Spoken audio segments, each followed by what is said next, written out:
All right, so I want to take a look at the most missed questions from the tabular data multiple choice set. So the first one was number 2. It says the derivative g prime of a function g is continuous and has exactly 2 zeros. All right, so there's 2 spots where we could have relative extrema on that, 2 spots where the derivative equals 0. All right, then it says selected values of g prime are given in the table above. If the domain of g is the set of all real numbers, then g is decreasing on which of the following intervals? Alright, so we know that there's 2 zeros. So when we look at this, there are 2 spots, and only 2 spots where the derivative equals 0. Alright, so if I run through, I'm looking for any and all sections where the derivative would be negative. That's when it would be decreasing. Alright, because it's asking about g. So g is decreasing when g prime is negative. Now, based on the information, that can only happen between -2 and 2. All right, and those are the only options. So if I look at their choices here, we have between -2 and 2, inclusive. All right, we have, so that's a definite possibility we'll keep an eye on. We have greater than -2. We have less than -2 or greater than 2. Between -1 and 1, which is what they want you to fall for, and then this one where it's x is greater than 2. So the correct choice here is A.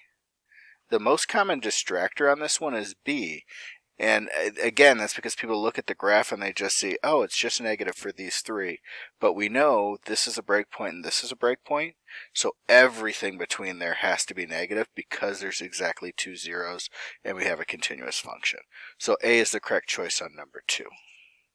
Now, the next most missed question was number 7. All right, number 7, we're given a table that has t and acceleration. It says the data for acceleration a of t of a car from 0 to 6 seconds are given in the table above. If the velocity at t equals 0 is 11 feet per second, the approximate value of the velocity at t equals 6, compute using a left-hand Riemann sum. Alright, and it says with 3 subintervals of equal length. So when I look at this one, I really am looking at velocity at some time x equals the velocity at a known time, which is 0, plus the accumulation of change from 0 up to that x of the derivative of velocity, which is really acceleration. Alright, so we're really finding that integral there. Now it specifically asks at t equals 6. Alright, so we're looking for v of 6. So we've got v of 0 plus the integral from 0 to 6 of a of t dt. All right, and it told us how to find that integral. It said 3 rectangles. So those are my 3 bounds. All right, we also know v of 0 is 11. So I'm going to set up 3 rectangle templates.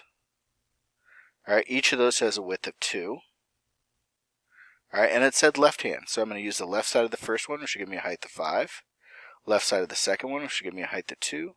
Left side of the third one, which will give me a height of 8. So we've got 11 plus 10 plus 4 plus 16, all right, which is going to be 11 plus 30, which is going to be 41. All right, so we're looking at 41 feet per second, all right, as our velocity at time 6. All right, those were the only 2 missed questions this time. I hope that helps. Thanks, bye.